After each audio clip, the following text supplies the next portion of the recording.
So today I'm creating a little saute for the flatbread. Started with olive oil in the pan, added some onions, peppers, tomatoes, artichokes, Kalamata olives, and a little Italian dressing. Smelling really good here, guys.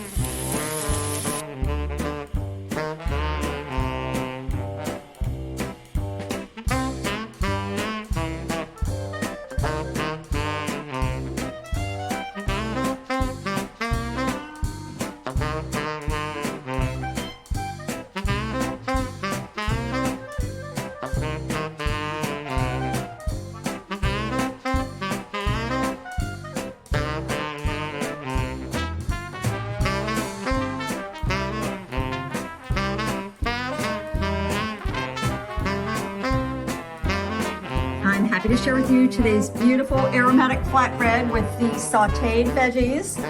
So we have onions, tomatoes, peppers, artichokes, Kalamata olives, a little bit of Italian seasoning, sea salt, and garnished with the oregano from the garden.